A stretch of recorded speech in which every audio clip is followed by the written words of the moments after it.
Salam, hər vaxtınız xeyir olsun. Mən Hilal kurslarının Azərbaycan dili müəllimi Əmirova Zülfiyə sizə Hilal kurslarının təşkil etdiyi mövzu sınaq 3 imtahanının Azərbaycan dili fənni üzrə izahlarını verəcəm. Birinci sual. Tələffüz şəklində verilmiş hansı sözün leksik mənasını dəqiq demək olur? Qarıya sözünün tələffüz şəklində qarıya sözünün leksik mənasını dəqiq demək olmur. Çünki bu söz həm qaraya yazıla bilər, həm də qarıya yazıla bilər. Yəni bu sözü biz həm qara rəng, həm də qoca qadın mənasına düşünə bildiyimiz üçün cavabımız A deyil. İzlə sözünün, tələffüzü izlə olan sözün leksik mənasını dəqiq demək olur. Çünki izlə sözünün yazılışını yalnız izlə kimi düşünə bilərik. İzlə, ovçu izlə gedirdi, ovçu izlə gedirdi kimi tələffüz olunduğu üçün cavabımız izləndir.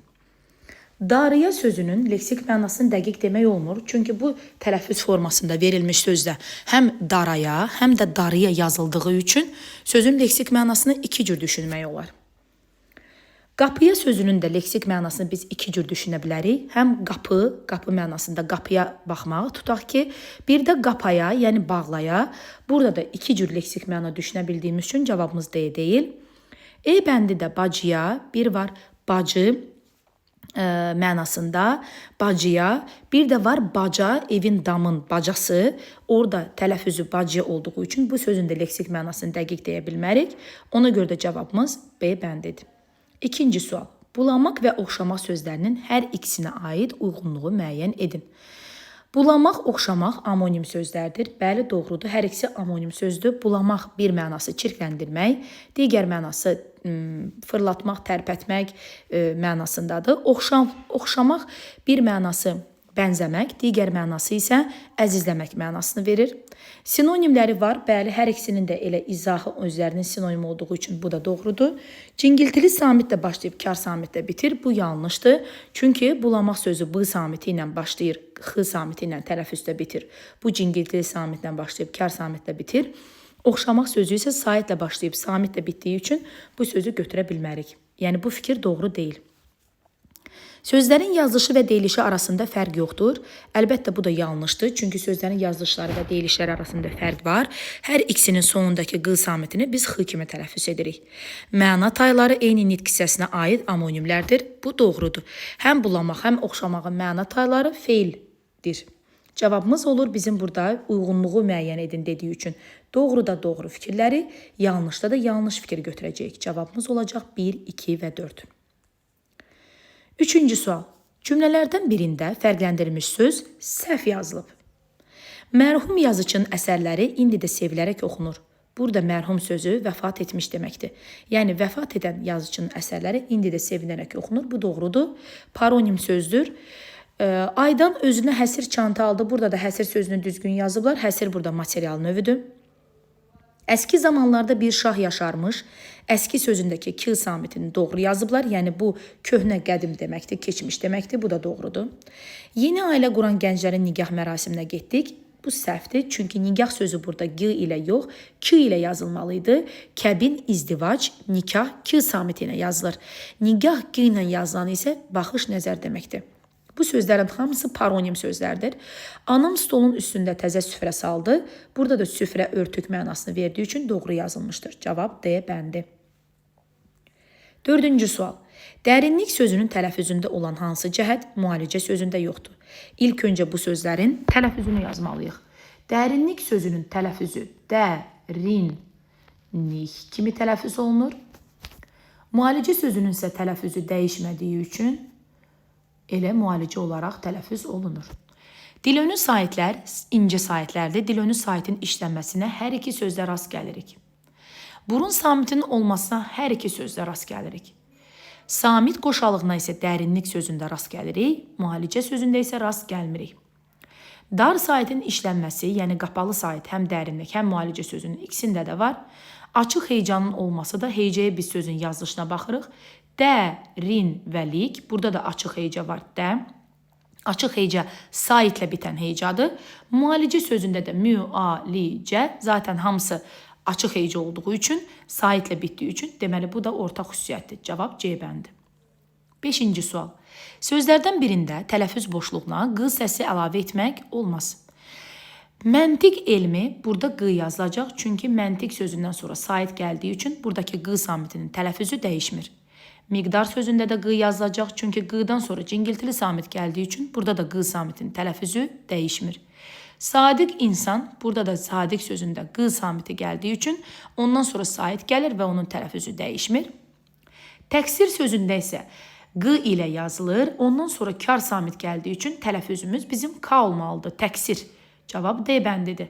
İntiqam sözü də q ilə yazılıb sait gəldiyi üçün elə q samiti kimi tələffüz olunduğu üçün cavabımız doğrudur D bəndi. 6-cı sual. Frazeoloji birləşmələrdən birinin sinonimi düzgün verilməmişdir. Bilirik ki, frazeoloji birləşmənin sinonimi elə frazeoloji birləşmə olmalıdır. Gecəni gündüzünə qatmaq, canını oda yaxmaq hər ikisi sinonimdir. Çünki hər ikisinin mənası çox işləmək deməkdir, çox əziyyət çəkmək. Könlünə yatmaq və xoşuna gəlmək hər ikisinin mənası xoşlamaqdır və hər ikisi frazeoloji birləşmədir. Deməli, bunlar sinonimdir. Döşünə döymək, göylə getmək, lovğalanmaq deməkdir. Hər ikisi də frazeoloji birləşmədir. Bu da doğrudur. Çiçəyi çırtlamaq, dünyanı onu bağışlamaq, sevinmək deməkdir. Deməli, bunlar da hər ikisi frazeoloji birləşmə olduğu üçün bu da doğru sinonim verilib. Ağız açmağın leksik mənası elə xahiş etmək olduğu üçün bu onun leksik mənası sayılır. Bu frazeoloji birləşmə deyil. Çünki tərkibində etmək, olmaq, bilmək olan birləşmələri biz frazeoloji birləşmə hesab etmirdik. Cavabımız E bəndidir. 7-ci sual. Uyğunsuzluğu deyir, müəyyən edin. Amonimdir, dəm amonimdir. Yar sözü həm amonim, həm çox mənalı sözdür. Diş sözü çox mənalı sözdür. Bağır sözü amonimdir. Dil həm amonim, həm çox mənalıdır. Açmaq çox mənalı sözdür. Avar amonimdir. Aşıq həm amonim, həm çox mənalı söz deyil. Bu söz yalnız amonimdir. Tutmaq sözü həm çox mənalı sözdür. Bar sözü amonimdir. Həm amonim, həm çox mənalı söz bel düzgündür. Çox mənalı söz yuva, bu da doğrudur. Tağ amonimdir. Üz həm amonim, həm çox mənalıdır. Getmək sözü də yalnız çox mənalı söz olduğu üçün cavabımız nədir? C bəndidir. 8-ci sual. Cümlədəki fərqləndirilmiş sözlərin sinonimləri hansı bənddədir? Qonaqlar Kür çayının mənbəyini hardan başladığını soruşdular. Qonaq sözünün bilirik sinonim lüğətindən sinonimi mehman sözüdür. Mənbə sözünün də sinonim lüğətindən bilirik ki, məxəz sözüdür. Sinonimi cavabımız B bəndidir. 9. Yol böyüyün, suc kiçiyindir. Verilmiş bu boşluğa hansı sözün antonimi yazılmalıdır? Atalar sözü kiçiyindir olduğu üçün kiçiyindir sözünün də antonimi böyüyündür. Cavabımız C bəndidir. 10. Qonaq otağı birləşməsindəki aslı tərəfin fonetik təhlilindəki səhvi göstərin. Yenə də aslı tərəf burada qonaq sözüdür. Gəlin qonaq sözünün burada tələffüzünü yazaq. Qonaq sözünü biz burada qonaq kimi tələffüz edəcəyik.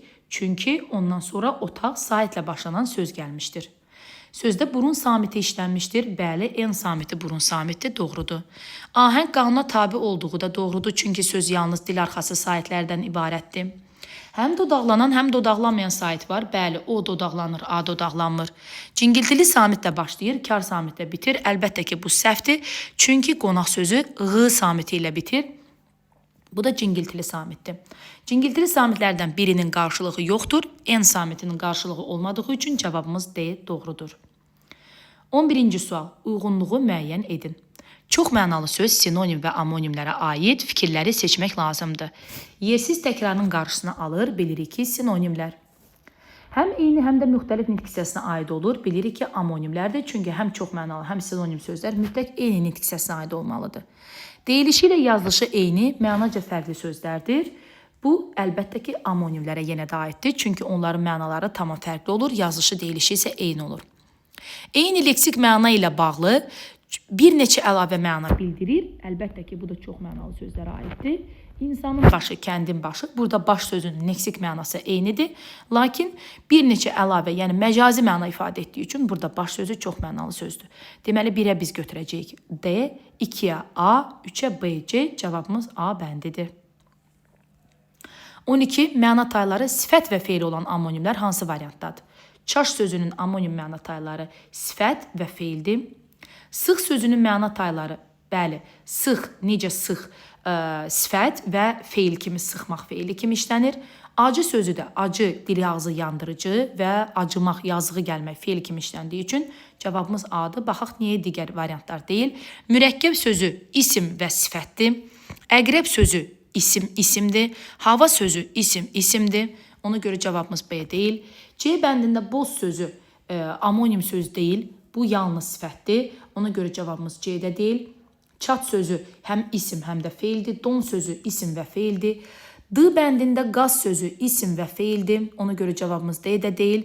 Qır sözü də isim, feildir. Dad sözü də hər iki mənası isimdir. Yox, üzr istəyirəm, feil və isimdir. Ona görə də cavabımız D-də deyil. E bəndi gül, yaş və qol sözü. Gül sözü isim və feildir. Yaş sözü sifət və isim olduğu üçün cavabımız E-də deyil. Qol sözünün də bütün məna tayları isimdir. Sual 13. Hansı nöqtələrin yerinə almaq sözünü yazsaq, alınan birləşmə həm həqiqi, həm məcazi mənada düşünə bilər. Qan almaq yazsaq, bəli doğrudur. Bunu biz həm həqiqi, həm məcazi mənada düşünə bilərik. Çünki bu biri intiqam almaq, digəri isə həqiqi mənada qanın alınmasından söhbət gedir. Söz almaq, bu yalnız məcazi olar. Ona görə də 2 çıxırıq. Ağzına su almaq həm həqiqi, həm məcazi mənada işlənə bilər. 3-ü də götürürük. Xəbər almaq yalnız məcazidir. 4-ü götürə bilmərik. Qələm almaq, bu da yalnız həqiqi olduğu üçün 5-i də götürə bilmərik.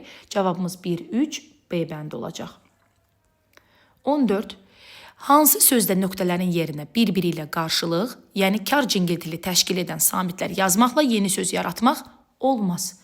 Qəlb sözünün sonuna biz həm P, həm də B yazsaq, hər ikisinin leksik mənası olar. P samiti ilə yazılanda bu saxta, B samiti ilə ürək, könül, qəlb mənasını verər. Paronim sözdür.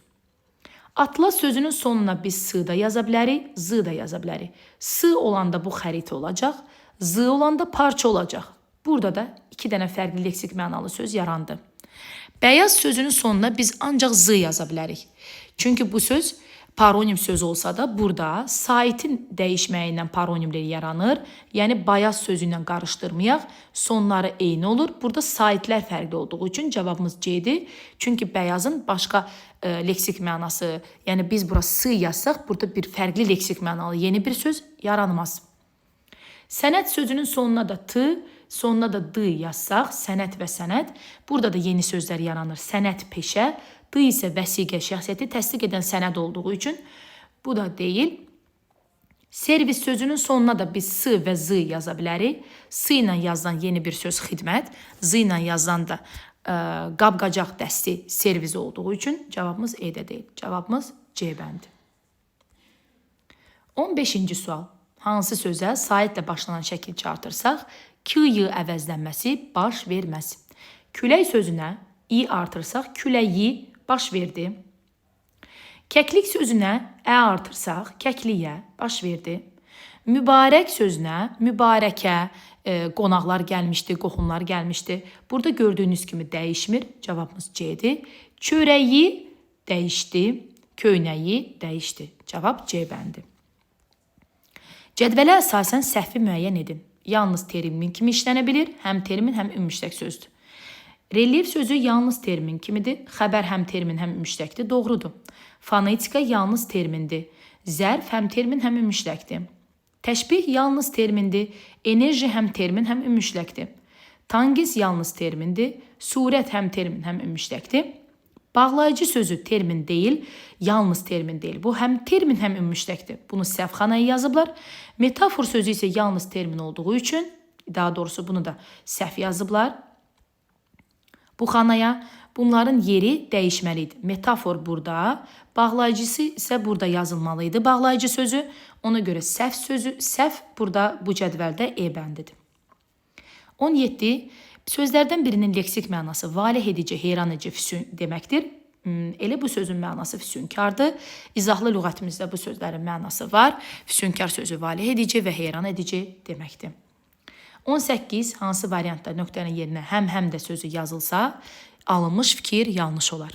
Bölmə sözü həm termin, həm də ümumiləşək söz kimi işlənə bilir. Bu doğrudur. Boğaz sözü çox mənalı və amonim kimi işlənə bilir. Bəli, insanın boğazı, çəkmənin boğazı, bölmə sözünə qayıtsaq, bölmə sözü riyaziyyatda bölmə termini, ümumüştək söz kimi də bir şeyin inkar forması, yəni məsələn almanı yarıya bölmə. Boğaz sözü çoxmənalı söz kimi insanın boğazı, çəkmənin boğazı, amonim söz kimi coğrafi boğazdan söhbət gedir burada. Həmçində insanın bədən hissəsi, bədən üzvündən söhbət gedir. Burada da fikirlər doğru olacaq. A və B variantı deyil doğru cavab. Vurma sözü isə burada səhvdir, amonim söz yazıblar. Bilirik ki, vurma və bölmə sözləri amograf sözlərdir. Vurğuya görə mənaları dəyişir. Bu sözlər amonim cədvəlimizdə də yox idi və biz bu sözləri amonim hesab edə bilmirik. Çünki bu sözlərdə vurma sözündə vurğu dəyişir. Termin kimi işlənə bilir, lakin amonim kimi işlənə bilmədiyi üçün bu fikir yanlış olar. Burun sözü bəli amonim sözüydü. İnsanın üzündəki bədən üzvüdür burun. Bir də coğrafiyada burun, quru sahəsinin, su sahəsinin çıxıntılı hissəsi. Çox mənalığı da var, bəli. İnsanın burnu, ayaqqabının burnu. Kök sözü ümumiştək sözdür. Bəli, kök sözü ümumiştək söz kimidir. Kök tərəvəz yedək, ağacın kökü və s. Termin kimi də işlənə bilər. Ağacın kökü kimi, termin kimi də işlənə bilər. Sözün kökü kimi və s. Ona görə də kök sözü həm ümumiştək sözdür, həm də termin kimi işlənir. Cavabımız C bəndi. Hansı sözlərin yazılışı səhvdir? Bu da bizim orfoqrafiya alfabet lüğəti səhifə 308-310-dan düşmüş sualdır. Samavar sözü səhv yazılıb, samovar olmalıdır. Peşiman sözü də səhv yazılıb, çünki burada i olmamalıdır. Vağzal sözü düz yazılıb. Dastan sözü düz yazılıb. Məşğələ sözü səhv yazılıb, ğ samiti ilə yazılmalıdır. Təhkiyə sözü düz yazılıb, təhkiyə sözü bir y samiti ilə yazılır. Ona görə bizim burada səhvi istədiyi üçün cavabımız 1, 2, 5, cavab E bəndidir. Hansı söz hecalara səhv bölünmüşdür? İstiqanlı sözü mürəkkəb sözdür, isti sözünü ayrı bölüblər, qanlı sözünü ayrı bölüblər, bu düzgün bölünüb. Üzü yuxarı sözü də mürəkkəb sözdür, üzü sözünü ayrıca, yuxarı sözünü ayrıca böldükləri üçün bu da doğrudur. Qızılgül sözü də qızıl ayrı, gül sözü ayrıca hecalara bölündüyü üçün bu söz də düzgün ayrılıb hecalara. Kəklik otunda isə səhv ayrılıb, çünki kəklik ayrıca sözdür, otu ayrıca sözdür. Biz bilirik ki, mürəkkəb sözləri hecaya bölməmişdən qabaq onları birlikdə bir-birindən heca xətti vasitəsilə ayırmaq lazımdır. Kəklik və otu sözlərini. Və kəklik sözünün samiti ki, otu sözünə heç vaxt hecasına birləşə bilməz. Ağ balıq da ağ və balıq düzgün ayrıldığı üçün cavabımız D bəndidir. 21-25-ci suallar mətnə əsasən həll ediləcək. Gəlin mətndə tanış olaq. Körpülər çayların, göllərin, dərələrin və başqa maneələrin üstündən yol çəkmək işinə xidmət edir. İlk körpü rolunu qədim zamanlarda çayların və yarğanların üstündən atılan ağac gövdələri oynayıb. İlk böyük körpüləri qədim Romada tikməyə başladılar. Romalılar tikdirdikləri bəzi körpülər bizim bu günlərə gəlib, günlərə qədər qalıb. Orta əsrlərdə körpülərdən başqa məqsədlər üçün də istifadə edilir. Üzərində evlər tikilir və dükanlar da tikirdilər. Dükanlar sənətkarın işlədikləri və hazırladıkları şeyləri satdıkları yer kiçik binadır. İlk dəmir körpülər 18-ci əsrdə yarandı. 19-cu əsrin sonunda körpülərin tikilməsi üçün poladdan istifadə etməyə başladılar. İndi dünyada 3 növ tirdən düzəldilmiş, tağ şəkilli və asma körpülər mövcuddur. Tirdən düzəldilmiş müasir körpü eyni ilə ağac gövdəsindən düzəldilmiş sadə körpülərin quruluşuna malikdir. Bəzən belə körpünün ortasına dayaqlar da qoyurlar. Tağlı körpülər bir və ya bir neçə tağdan ibarətdir. Keçmişdə tağlı körpülər daşdan tikirdilər. İndi isə onların poladdan və ya betondan tikirlər. Asma körpülər yüksək dayaqlara bərkidilmiş qalın polad troslar üzərində durur. Bu dayaqlar elə o cür troslarla yerə də bərkidilir. Gəlin suallarla tanış olaq. Sxemdəki ardıcıllıq nəyi göstərir? Ağac gövdəsi, daş körpülər, dəmir körpülər və polad körpülər. Təbii ki, bunlar körpülərin yaranma ardıcıllığını göstərir. 22. Mətndə qarşısına rəqəm qoyulmuş hansı cümləyə əsasən körpünün başqa məqsədlər üçün istifadə olunduğunu deyə bilərik. Burada bizim cavabımız 3-cü olacaq. Orta əsrlərdə körpülərdən başqa məqsədlər üçün də istifadə edir. Üzərinə evlər və dükanlar tikilirdi. Cavabımız C bəndidir. 23-cü sual. Mətndə hansı sözlə başlayan cümlə mətnin ümumi məzmununa aid deyil? Bu da səhv etmirəmsə dükanlarda söz olacaq. Fikir verin, mətni oxuyanda o dəqiqə seçilir. Dükanlar sənətkarın işlədikləri və hazırladıkları şeyləri satdıkları yer kiçik binadır. Yəni dükan sözünün nə olduğunu bizə bu mətndə ehtiyac yoxdur. Yəni bu söz bu mətnimizin məzmununa nədir? Aid deyil. 24-cü sual. Mətnə əsasən cədvəldəki yanlış fikirləri müəyyən edin. Qədim dövrdə tikilən körpülər tikilməsinə poladdan və betondan istifadə olunub. Əlbəttə ki, qədimdə bu materiallardan istifadə olunmayıb. Bu səhvdir. Bəzi qədim körpülər bizim günümüzə də qədər gəlib çatıb. Bu da doğrudur. İlk material kimi daşdan və dəmirdən istifadə olunub. Əlbəttə, bu da yenə də səhvdir. Mətnin məzmununda belə bir şey yazılmamışdı. Müasir dövrdə tikilən körpülər qalın troslarla yerə bərkidilir. Bu doğrudur. 3 növü var. Bu da doğrudur. Mətndə var idi belə bir məlumat. Bir və ya bir neçə tağdan ibarət olduğu da yazıldığı üçün bizim bu sualda cədvəldəki yanlışımız yalnız 1 və 3-dür. Cavab B bəndidir. Mətndə üzərində rəqəm verilmiş hansı sözlərdən birini variantlardakı verilmiş hansı sözlə əvəz edə bilmərik? Başlayaq 5-ci sözdən. 5-ci söz dayanır sözünü durur, dayanır əvəz edə bilərik. B variantında enli sözü 4 enli sözü. Enli sözünü, yüksək sözünü biz enli sözü ilə əlbəttə ki, əvəz edə bilmərik. Cavabımız enli sözü olacaq burada. Vardır 3-cü söz. 3-cü mövcuddur, yəni vardır. Körpülər mövcuddur, var. Bu da əvəz oluna bilir. 2 cür, ikinci sözü biz cürdən əvəz edə bilərik. Bəli, indi dünyada 3 növ sözündə 3 cür deyə bildiyimiz üçün cavabımız cürdə doğrudur və birinci sözümüz bizim keçmiş sözüdür. Qədim sözünü biz keçmiş sözü ilə əvəz edə bildiyimiz üçün cavabımız bizim B bəndidir. Uğurlar hamıya, inşallah yaxşı nəticələrlə həm valideynlərinizi, həm müəllimlərinizi sevindirərsiniz. Uğurlar.